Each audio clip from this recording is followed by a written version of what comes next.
So thank you for joining me today for the Hamilton Community Cat Network TNVR 101. It is a workshop that we created with a few different groups in Hamilton to help people in the community understand what TNVR is all about and what it's like here in Hamilton as well. My name is Beth, and I am the chair of the Hamilton Community Cat Network.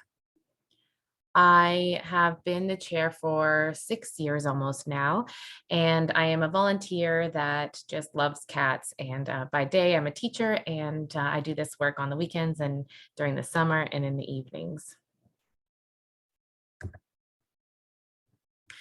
The group, the Hamilton Community Cat Network, has the City of Hamilton and Public Health at our table.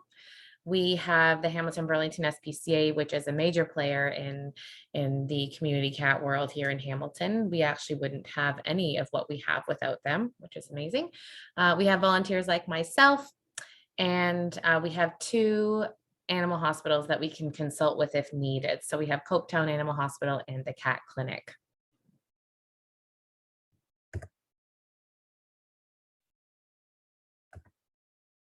So today, we will be learning about community cats, their history and behavior. We'll be learning about TNVR and the steps to take to humanely trap and return community cats, how to become a colony caregiver, and best practices for caring for a cat, a cat colony, learning how to build positive relationships with neighbors and help cats be good neighbors as well, and gaining the information that you need to have your own project on the go for community cats. Gonna move this bar up here.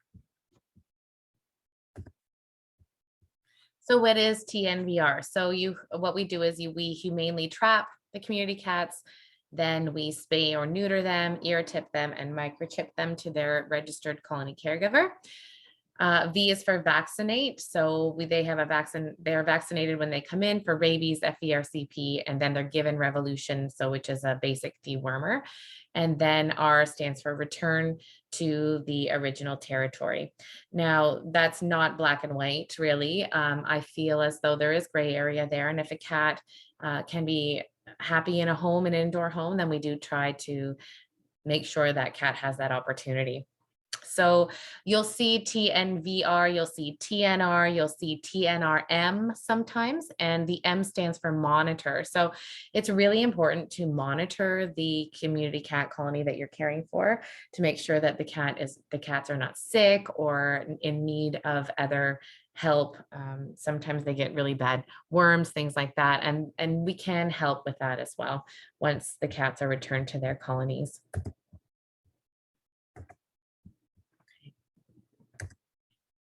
So this is a really short video about community cats. I'm just going to show you this first. It's from Alley Cat Allies, which is an amazing resource. They have so much about community cats on their website. And let's watch this. Oops, let's go back first.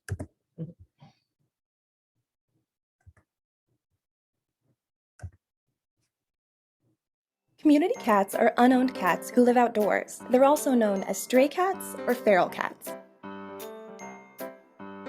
Cats living outside is nothing new.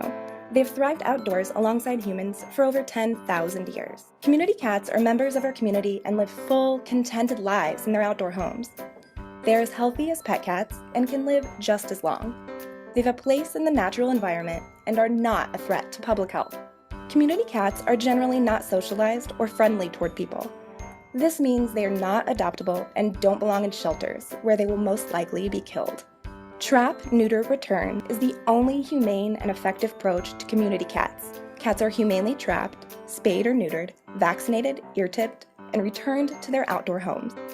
Ear-tip is the universal sign of a cat who's been part of TNR. Don't worry, it's painless. TNR helps cats in the communities where they live. Learn more about community cats at alleycat.org/community cats. Okay. So what are community cats? They are unowned cats living in Hamilton neighborhoods and other cities. They are everywhere. They're all over the world, and in Canada as well. We do have many community cats. So there's a difference though between stray cats and feral cats. And some people will just call all community cats, they'll say they're feral, and that's not necessarily true. So a stray cat is lost or abandoned and may present as feral. So they're terrified because they are not used to being outside. They may approach people in houses, maybe come towards you. They might meow or answer you. They might be visible in the daytime, whereas feral cats tend to stay hidden. Oh, my own cat is saying hello. He wants to be part of the conversation. I always like to join in. And they might be dirty or disheveled or thin. Now, a feral cat, they are not socialized. They don't really have a lot, they haven't had a lot of experience or contact with people, and they're fearful generally of humans. Doesn't mean they can't be turned around though. I like to say turned around, meaning socialized. But when they're not used to people, this is how they'll behave. So they won't approach people. They'll likely avoid. If you come near them, they'll run away. They're unlikely to meow or beg for food or to purr. They're more likely to be nocturnal and will often trap in early morning and in evening or dusk because that's when they're most active, and looking for food as well. And they most likely will look clean now and well kept because they know how to survive on the street. Now, that might not be true necessarily if they're ill or if they, for example, have been in fights, or females that have had litter after litter. They often don't look as good as those who are fixed and fed regularly. So that's why it's important that we step in and help. So why do we have so many community cats? The answer is human beings. Many cats are not spayed and neutered, and if cats are left behind or if cats are allowed to roam, then if they find themselves on the street, then that's when a colony begins. It really just takes one female, and then the males will just come from all over to impregnate her, and then uh, you'll see situations where a female has 2, 3 litters a year, and there might be, up to 9, 10 kittens in a litter. And we find that many of them don't survive on the street, but 50 to 75% of kittens don't survive. But the ones that do are extremely robust and they continue the cycle. So they're reproducing like crazy. So why is TNVR best? It's proven to humanely reduce the street cat population. It reduces the risk of rabies spread. It reduces the risk for birds and other small mammals' lives. Now, we love all animals at Hamilton Community Cat Network, and it's really sad to think all the birds and all the other animals that are killed by the cats out there. Bottom line, we don't want the cats on the street. So we reduce the population so it helps all of the ecosystem. Many of the nuisance behaviors associated with unneutered cats, such as yowling, fighting, and marking territory, are reduced or eliminated. It's unbelievable when male cats are fixed, how their behavior can change. They're healthier, they're free from the stress of mating and motherhood.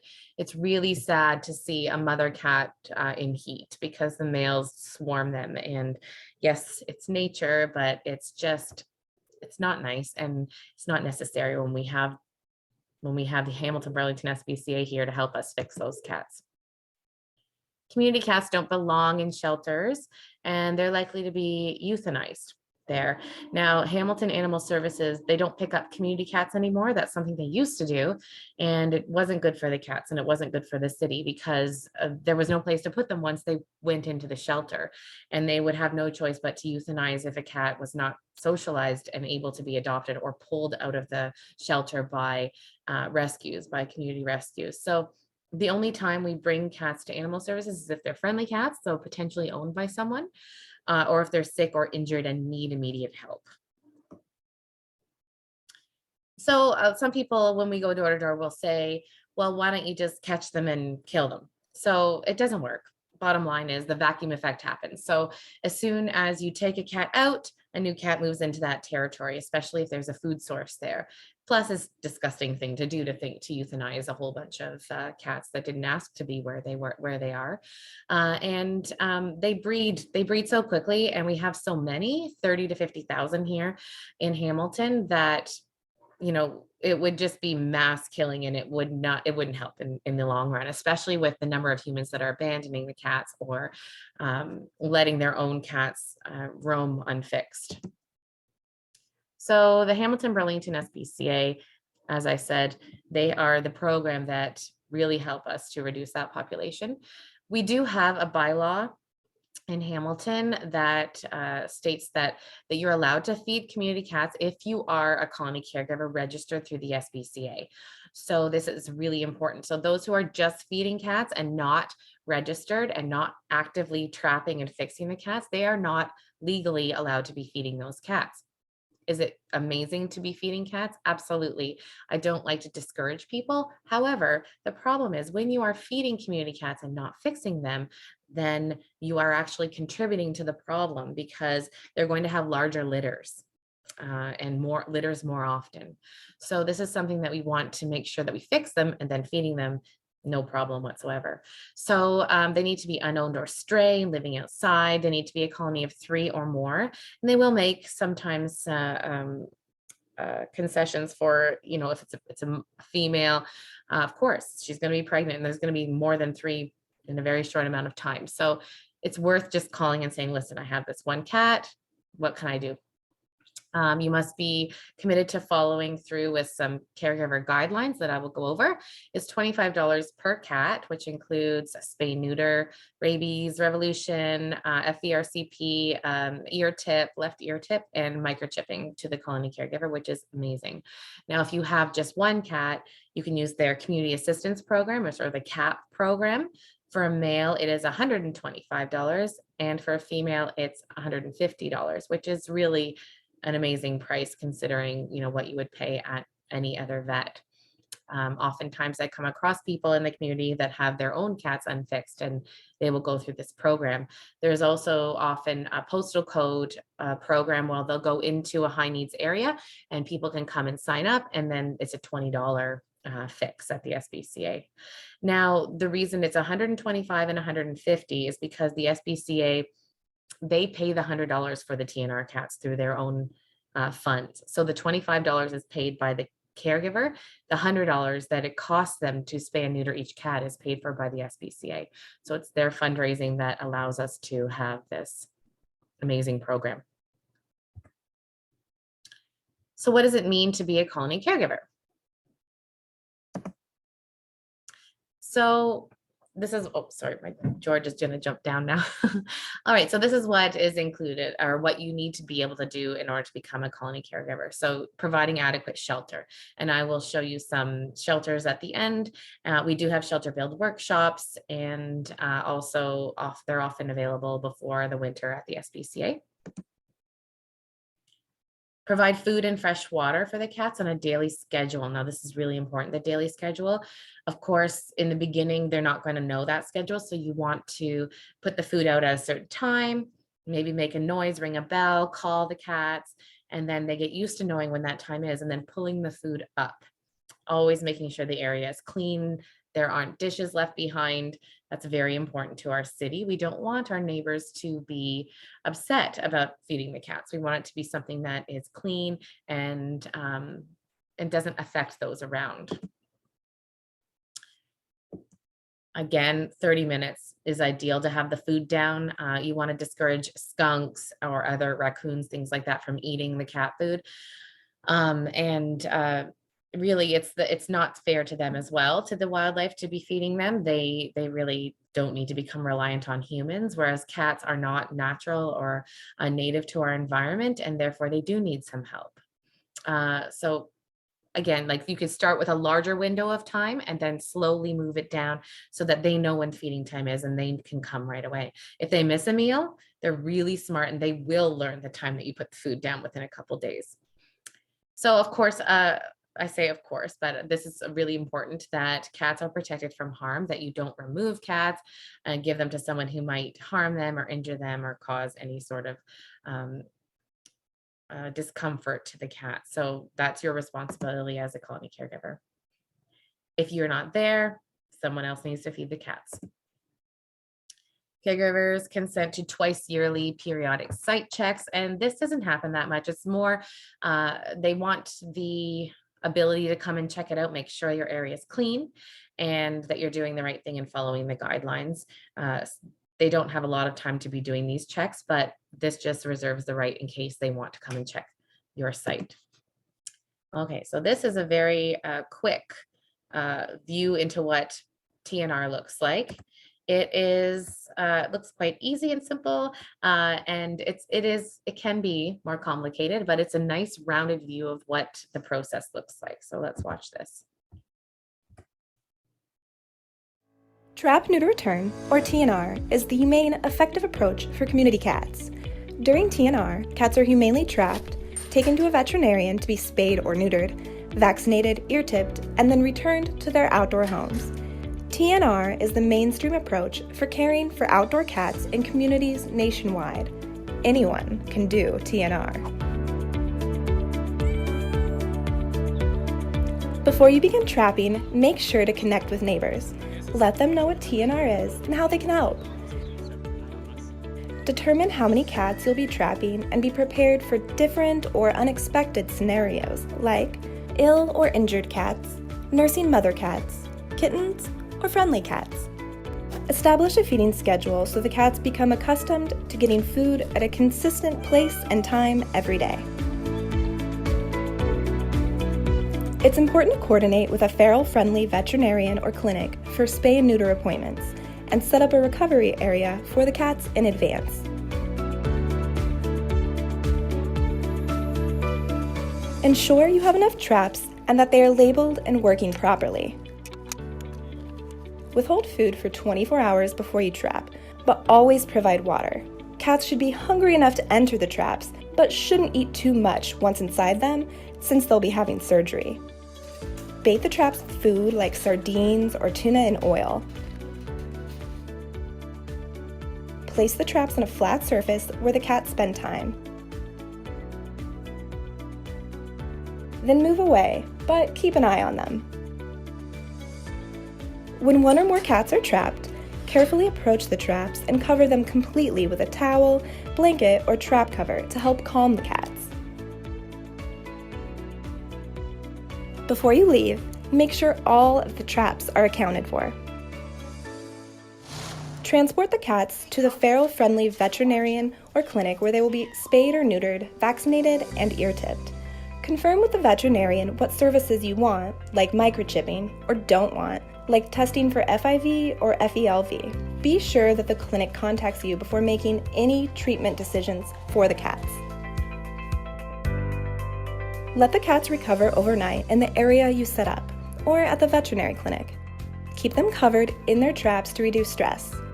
Monitor the cats to make sure they are recovering properly. If you see any complications like vomiting, bleeding, or difficulty breathing, call your veterinarian.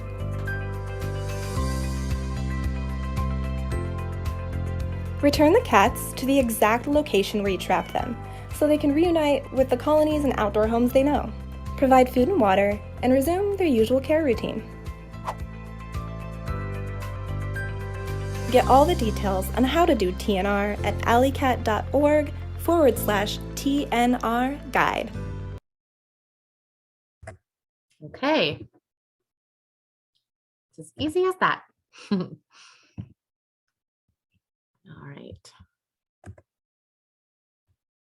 So let's review some of the tips that were stated on the video there. Okay. Best practices before trapping. So you always want to have a plan before you trap. So sometimes I'll get a call, oh, I trapped this cat, I don't know what to do.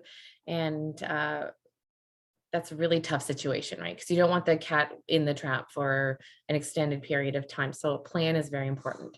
So know the colony, document how many need to be trapped, get to know who's there. For best results, you might want to bring a trap and tether it open so the trap stays open and the cat can't be trapped. So the cat can go in and out and eat, and they get used to it and they trust it. So the day that you want the cat, they just go in, you trap them. You want to get the cats eating on a schedule, like I said before. So for example, 7 a.m., 7 p.m. You want to wash the bowls often using soap and water and use gloves. You want to protect yourself. So take the food after they finished eating to stop the attracting wildlife, which we discussed. It also reduces complaints from neighbors. If they see wildlife eating the food, that's most likely not going to go over well with your neighbors. Book your vet appointment for the day after you trap. So right now the SPCA, it's really hard to get appointments. I wouldn't say it's really hard, but there are specific days for the appointments. So you want to make sure you have that set well in advance, that you know that this is the day I'm going to trap. The next day they're going to go in for their appointment. Withhold food for 1 or 2 days. Now, this might not be as important if you have the cat used to going in. Okay, so making sure they're hungry is helpful, especially if you're in the near the end stages of your trapping, because the cats become trap savvy, and when they're hungry, they're more likely to go in. Have a plan for friendly cats or kittens. So you might talk to the SPCA and say, do you have space if the cat is adoptable? Or maybe you know another rescue that can help with that. Now, community relations, I would say, has to be one of the most important parts of TNR. You can't really do this without letting your neighbors knowing what you're doing. And I've found that even when neighbors are angry about the situation, by the end of the whole process, the relationship that you make with these people, they see a change. They see how the cats are not reproducing, and you're following the guidelines, that it really is rewarding. So canvassing the neighborhood is quite important. You want to bring someone with you, of course. I've had times when people were upset, angry about the cats, and it's really important not to react to that. I just say, well, we're here to help. We don't want the cats here either. They don't belong in our ecosystem, and this is the most humane thing we can do to reduce the population. And then you walk away. And then over time, when you give them updates on what you've been doing in the community, then oftentimes you'll find that they turn around and they're feeling more like they can trust what you're doing. So you want to hand out a pamphlet. We have pamphlets if you're interested, to let people know that to keep their cats indoors if they have them. It's really good to talk to neighbors and say, do you have a cat? Does your cat go out? Is your cat fixed? That's really important, because then we can help them fix their cat if they're not. Sarah, who works at Animal Services, says good colonies make good neighbors. That's what she says, because they're the ones that are dealing with the people calling in and saying, this person is feeding all the cats, smells like pee around here, that type of thing. So with problem solving skills, and like I said, over time, education, the conflict can resolve, especially if you're fixing all the cats. If you're uncomfortable with doing this, there are volunteers that will, including me. And I'm happy to talk to people at any point about cats and why it's important to have this program, and why the people that are participating in this program and feeding the cats and sheltering the cats are really heroes for these animals. And at the SPCA, Susan Raija is their community outreach person. And so you can always email her or call, and they can connect you with her. At the City of Hamilton, it's Sarah Mom Burkett, and she just became a supervisor of the facility that they have there. And she is one of our best allies within the city, for TNR, and for just being an ally toward the cats as well. So yeah, you want your colony to basically be clean. And when they're fixed, the annoying habits go away, like the yowling and the fighting and the spraying that really annoys people. If you explain these benefits to people, then they might back off if they're upset about the cats. And it means less cats on the street, which is really what we all want. Cats who aren't seen don't generate complaints. So keeping your colony clean is really important. All right, so that was before trapping. Now we're moving on to during trapping. So you always want to be with someone, or at least know the neighbors around. So another thing about going door to door is you can be much safer when you're trapping, because you'll know that this man lives here, this woman lives here, this family's over here, and if I need them, I can knock on their doors. It's also good just to let them know that you're there beforehand. You want to label the trap with your name and your phone number. You want to line the trap with cardboard or newspaper or puppy pad if it's not windy. If it's windy, you don't want it flapping around. So I would like to put cardboard. The most important thing though, and as I will show you later, is that the trip plate, you don't want the cardboard going, so the trip plate's like this, or I'll do this side like this. You don't want the cardboard on top of the trip plate, because if the cat steps on it early down here, it might trip the plate sooner and trip the trap sooner, and you don't want the trap falling on the cat and then the cat gets out. It'll be really hard to trap that cat again if that happens. So I'll explain that further later. So you want to put stinky, enticing food in there. If the cat is used to eating inside of the trap, you might just want to put exactly what they usually eat, because it's, as you might know, already know, cats are extremely sensitive and they might say, wait a minute, why is something different in there? I'm not going in there today. So just routine is really important. But if you're starting fresh at a new colony, something stinky in there can help you to entice them to go into the trap. So you want to watch the traps carefully. Never leave the traps unattended. I've heard of people leaving them overnight, and it's just not okay, because if you catch wildlife or if you catch a cat, it doesn't matter. They'll dig and dig and dig until they're bleeding. So especially if they're not covered up. If it's cold, they could freeze. It's really not a humane thing to do, to leave a trap unattended.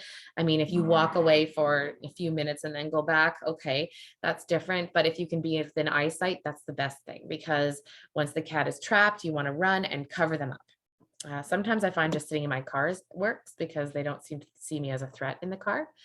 So having a blanket or sheet ready to cover the cat is super important. The cat will bounce around in the beginning, and then usually I would say 99% of the time, the cat will calm down once you cover the cat. So remove the trap when the cat is calm. You want to keep it covered at all times with the cat inside, and keep the trap somewhere that's not too cold or not too hot. A garage is good, a bathroom. You always want to provide food and water, but before the appointment, if the appointment is the following day, you want to make sure that you take the food away, just like a human going into surgery. You don't want them to have a full stomach. Never open the trap and never handle the cat.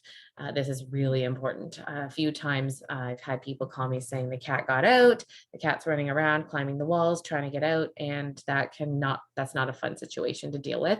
What we do is we have something called a fork that you can just put in the side of the trap. It goes in the side and it blocks the cat from getting through, or you can just lift it a tiny bit and slide your plate underneath so the cat has water and food. All right, after trapping. So you pick up the cat from the vet, you have your paperwork, the microchip number, keep that for your own records. A nice spreadsheet is really good if you have an area with a lot of cats. You want to put the cat still in the trap somewhere like where you had it before. You might have a garage, something like that. You can use the fork like I explained, and if you're interested in borrowing, we do have those to help if the cat soils it. We usually use puppy pads along the bottom. You can pull it out and put a new one in there if you have a fork to block the cat from coming out. Watch your fingers, they can be fast. Majority of the time though, I find they huddle, they kind of hide in the corner. If they really feel, sometimes cats when they're scared, they will lash out and they will go for you. So you just have to be aware when you're taking care of the cat in the trap. Male cats, it's much more simple for them. So 24 hours, females 48 hours, and lactating mothers or mothers who underwent spay aborts, I like to keep them longer. And I have dog crates that I use that I put the cats into where they have a litter box and water. And I also like to assess their friendliness. So it really depends on what you have. The cat is fine in the trap. I would say, 72 hours is quite long to be in a trap, but you want to make sure that because it's so invasive, a spay abort or lactating mothers, that they are well before you put them back out. If the cat is bleeding, vomiting, or not eating, or showing signs of being unwell, you want to make sure that you get the cat back to the vet. Now, there will be times when cats are protesting. They are so upset, they do not want to eat. And that can happen sometimes. I've seen that happen. But if they're wide-eyed, if they're awake, if they're looking alert, most likely they're fine to go back, even if they haven't eaten. Vomiting though, breathing difficulties, that's really important not to return the cat at that point. I've only had that one time and I've trapped hundreds of cats. So one time let me think here. I've had a cat, their incision open up when I could see the incision on the side when it was a flank spay. And then I brought the cat back. But it's very rare that you're going to have issues. If you do, bring them back to the SPCA. Once the recovery time has passed, you want to feed the cat a good meal if they will eat, and then return the cat back to the site. We never remove cats from their territory. Cats are very territorial, and just going and bringing them out to a barn and releasing them it's not humane. They are not comfortable. We don't know what other cats are there, if they're going to accept them, if the cats will even stay. Most likely the cats will just be trying to get back to their territory, and it's just not a nice thing to do to them. And then, of course, you clean your trap and make sure it's disinfected, and always spray it with water after, and then you return it to wherever you borrowed it from. We continue. So you want to continue to feed and monitor if a cat is sick. There are ways to help. If the cat has seen the vet within a year, the SPCA will dispense things like antibiotics if needed, if, say, a cat has upper respiratory infection. And always watch for new cats, especially if cats were taken out. You might have new cats moving in. You'll also find sometimes, if there's some females that haven't been spayed, you're going to end up with random males that have traveled from all over the place to come. So you want to be ready for those. You want to keep records of all your cats. Absolutely. These are some pictures of shelters that can be built. You can look online. We also have shelter build opportunities through the network. And this year we did the shelter builds at the Wiggle Waggle Walkathon, which was awesome. And we had a group of students from a school building them as well. We use only straw inside of them, not hay, no blankets, always straw, because the straw doesn't hold the moisture, and it keeps the cats warm. It helps keep them insulated inside of there. Or you can build your own with wood and insulate it yourself. There's so many things you can do depending on the resources that you have. But bottom line, they do need some form of shelter. We'll see cats that have frostbite on their ears or their paws. They're not, like I said before, native species to our ecosystem. So therefore, they do need help to survive our very cold winters. So you can always reach out to public health. They're there for us, or animal services. If you have any questions, they also have all this information on their website too. So if you are ever bitten or scratched, very important to call animal services and public health. If you have any critically sick or injured cats in your colony, they can go to the animal services. You can call and they will pick the cat up if it's sick or injured. And you never want to handle animals that could be rabies vector species. So any wildlife babies, don't touch them. It's very important. And if there is a deceased cat, maybe a cat was hit by a car or something happened, you want to be sure to call the animal services and they will come. It's really important to know that Hamilton Burlington SPCA and Animal Services are separate entities. Sometimes people think they're the same. They do share a building at this point. So the SPCA is at the front, and if you go around the back, Animal Services is at the back.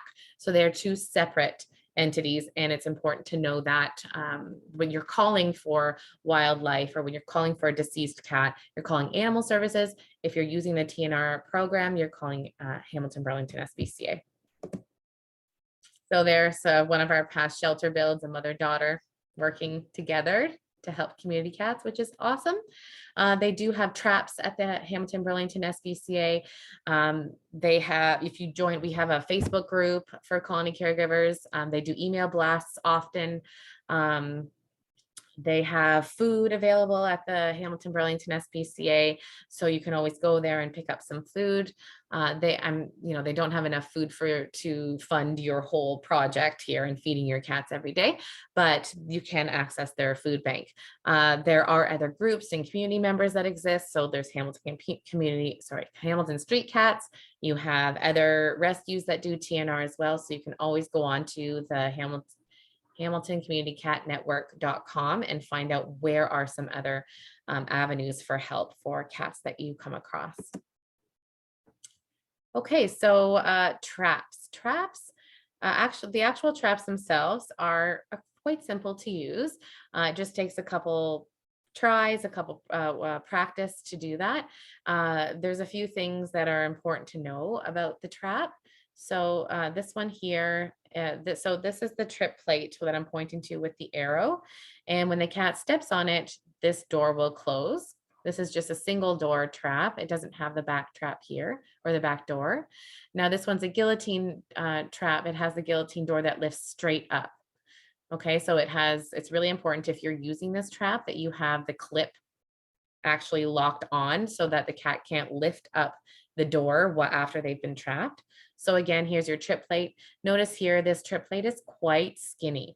And I've had it multiple times where so the trip plate's here, the cat steps over the trip plate to get to the food. It's like, what is that? I'm not stepping on it. You're so smart. And so what I'll do sometimes if I have a short trip plate, I will extend it with cardboard. So I tape some cardboard just so that it's extended so they have to step on the trip plate to get to the food. This cat over here, she needs to be covered right away. But this is a different type of trap as well, that where you just move the handle over and it sets it. That one is an easy set trap, but you have to be careful when you pick up with the handle that you don't pick up the part that lifts the door open. And this is a drop trap down here. Let me just move this. So I'm going to show you a couple videos of some cats being trapped, and you can see how they move around once they're in the trap, and also what people do once the cat is trapped as well. So I'm just going to get to that, move that back down. Okay. So this video just shows how to set a live trap. If I was with you in person, I would have a trap and I would be showing you, but I think this is a little bit more functional for us while we're online. This style of trap is very simple to set. Start by pushing in the door lock. Then lift the door. Hook the trigger hook in the door and you're done. So it looks quite simple. I'm just going to go back. So we look at the trap. So here's your trip plate. I usually line this trap here with cardboard. And like I said earlier, you don't want to put the cardboard on the trip plate. It's very important that it's just in front of it so it doesn't trip early. And again, this is a very short trip plate, so you would probably want to extend that to make sure the cat steps on it. So there is a little hook that you can hook it into a little, it's almost like it has a little gold piece on it. You put the hook on and then it lifts the trip plate up, which will set it. Okay, so it shows a couple extra traps. So I am going to play again. Let's move this back up here. There we go. Trigger hook in the door and you're done.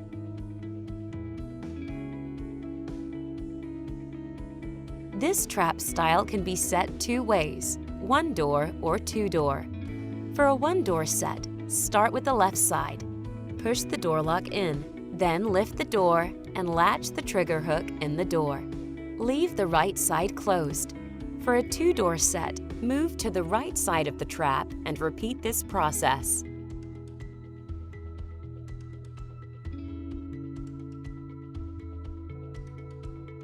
Just as the name implies, easy set traps are incredibly easy to activate. Simply lift the handle and pull it back. To set the trap sensitivity for your animal, adjust the sensitivity screw by turning the knob right or left. That was the trap I was saying that you just lifted over. This is an important one, that you're not lifting the wrong piece when you actually pick up the trap when the cat is inside. Because if you lift the part that opens the end, then the cat's going to get out, obviously.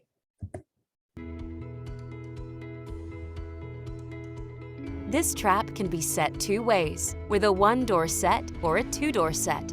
To set with both doors open, simply lift the handle and pull it back. Both doors are now activated. You will see traps like this. The ones that the SPCA have and the ones that I use are the one with a guillotine door. So the door that can slide up and down, and the door that goes like this where the cat goes in. These ones are great too, though, because the cat can see an exit. So you can see the cat could go straight through here, thinking they could go straight through, but really it's going to close on both sides. So I have seen a larger version of this trap, and they are available and they can be helpful. The other thing that I like to use is, so the guillotine door here is, we can find, there it is, you can see it. There is actually a piece that you can put in there that's clear, so the cat thinks it has an exit. So when I trap train them, you tether the one side open, you lift the other side completely off, so they're used to going in and out. And then I put a clear plate where that second door is, and they think it's an exit. So that's a tip as well. Now let's look at the drop trap. Now this is a video of some people working on a colony, and they are using a drop trap.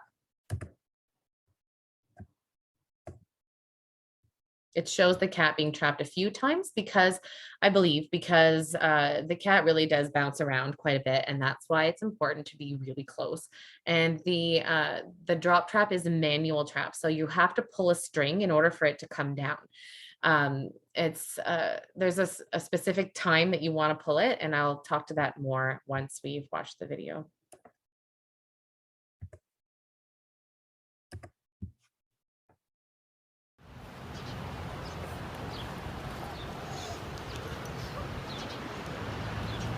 You're going to pull the string. What's up? You're going to pull the string.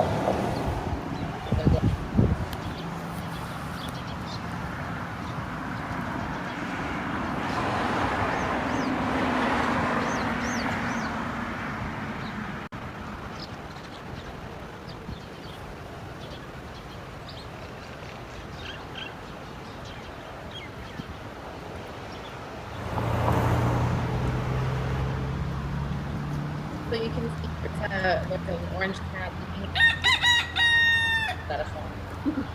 And they're not full clearly because they want that cat is quickly as even fast.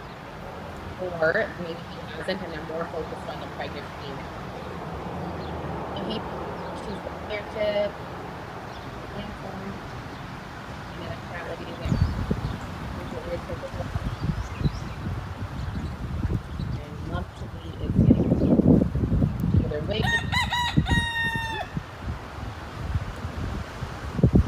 Okay, I'll say when.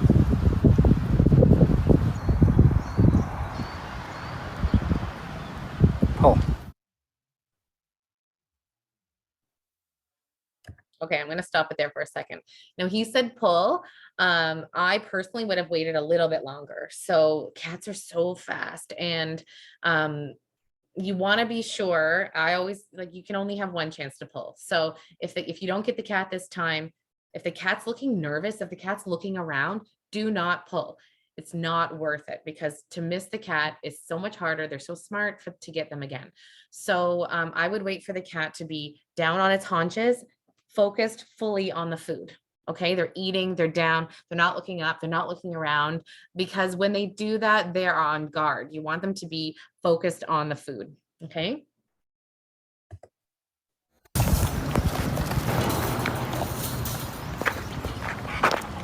Okay, one, hold it down. They do that because I've actually seen a cat bounce up and lift the whole trap. So there is a part of the trap on the back that you can put something heavy on, and that will eliminate it from bouncing up on the one side. But if you're close, you can hold it down. You have one person holding it down, the other person going to cover.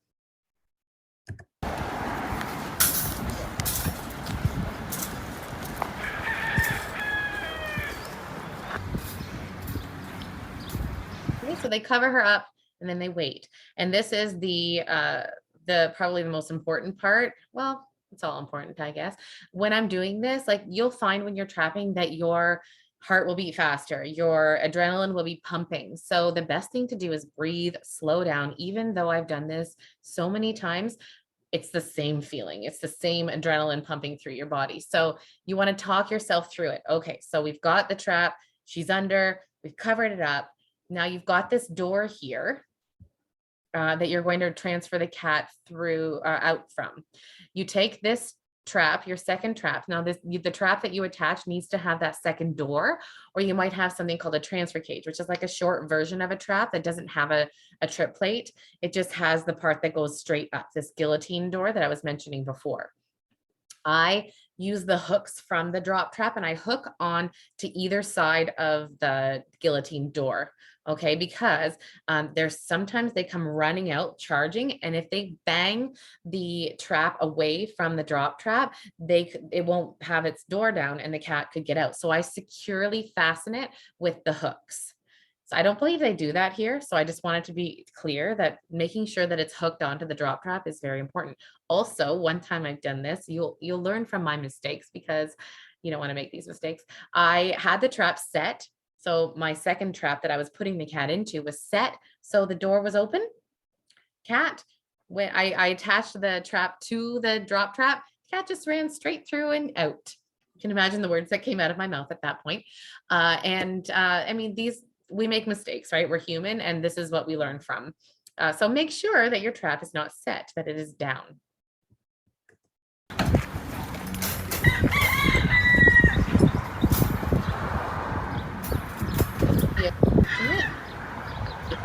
But you use that little hook to attach it to the trap. I'll just show that one more time. It's really quick. That's why I missed it. Okay, here she goes.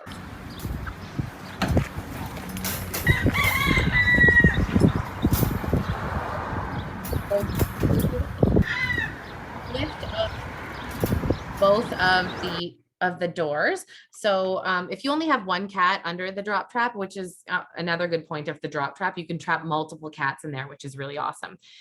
George is interested in this part, apparently. So if you only have one cat in there, you can take the drop trap door completely out and just be ready. Sometimes I sit on the second trap and I'm ready for the cat to go flying in to the other one. Sometimes they do, sometimes they're huddled in the corner of the drop trap. So the longest it's taken me to move a cat from the drop trap to the regular trap is about 20 minutes. Now that felt like an hour or 2 hours, but that's the longest it's taken me. What you can do is play around with what's covered and what's not covered. Sometimes cats want to hide where it's covered. So therefore you would take the blanket off of the drop trap and cover the trap you want the cat to go into.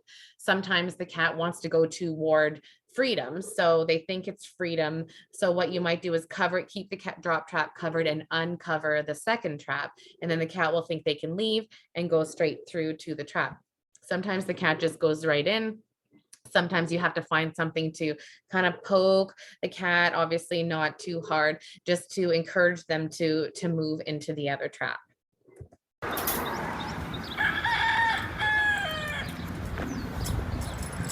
See how she's ready? What you have to do is move it.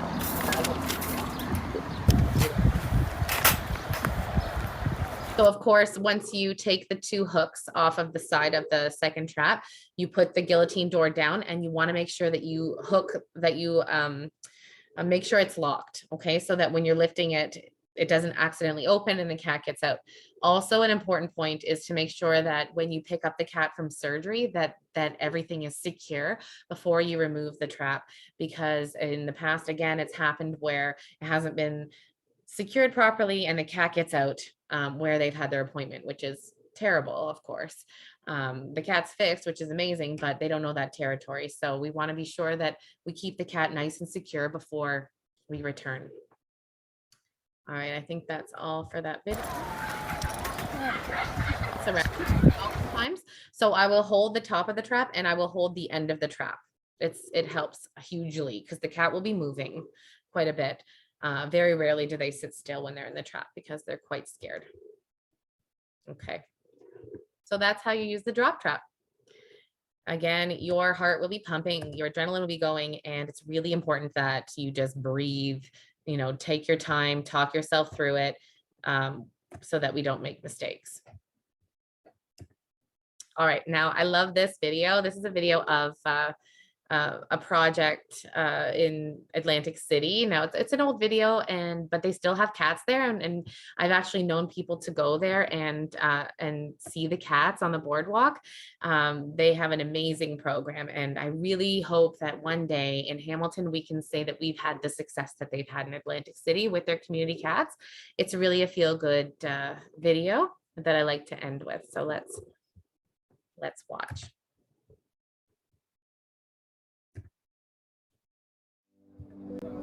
Here in Atlantic City, there are millions of tourists that come here. There are residents who enjoy the boardwalk from very early hours in the morning till late at night. And the cats have been here. They've been here year after year, and they're residents.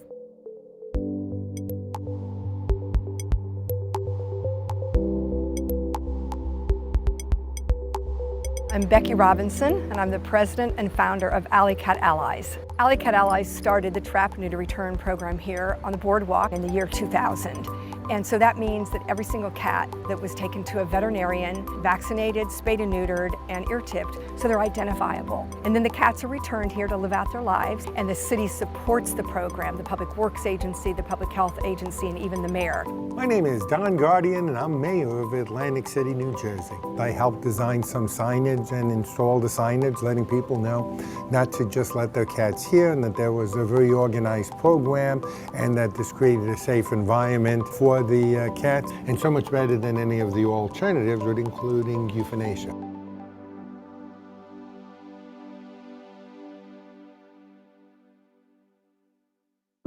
We have incredible dozens of people who give their time every day to come here and care for the cats. My name is Frank Hoops, and I'm a volunteer for Alley Cat Allies. Thank you. I go up every day to take care of the cats and make sure that the area that they live in are clean, and make sure they have fresh food, water, and love, mostly love. After Hurricane Sandy, there was no one in town, certainly no one on the beach or the boardwalk, except the people taking care of the cats.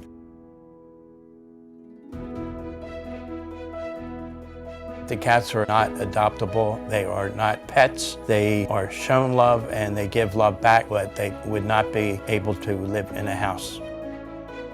My name is Sam Muhammad. I am the owner of Fashion Island. As I open the store 10 o'clock, Bubu is the first customer.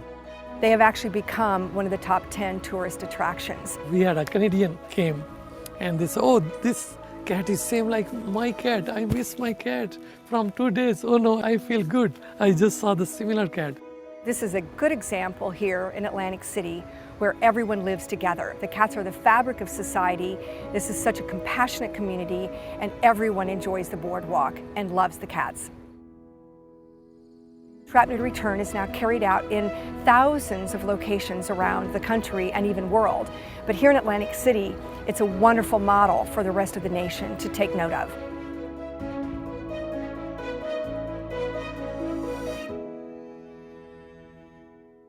I've seen that video so many times and it makes me like tear up. It really is so nice. Ooh. All right.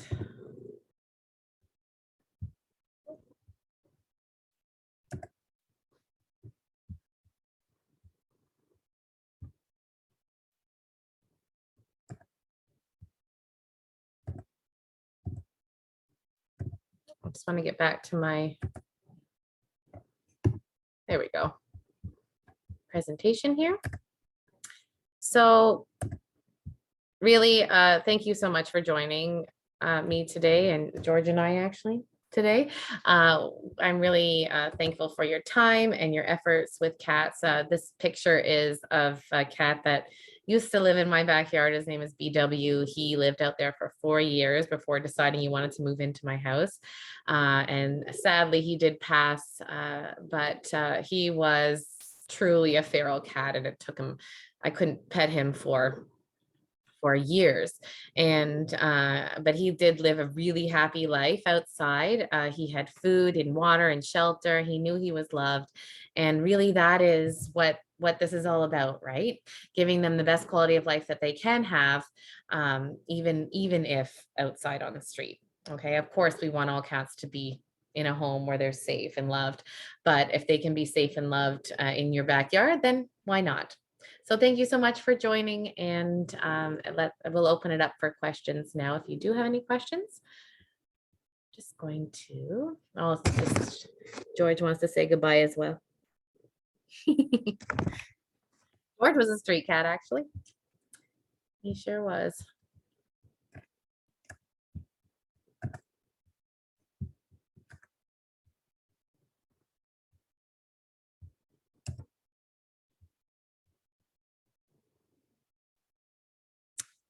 I don't know how to turn this off, but anyways, we're still going. I'll just have to close it later.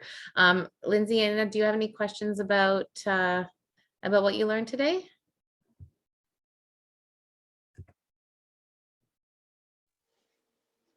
Yeah, I guess I can hop in and ask a question. So if I understand it correctly from your slides, once they're trapped,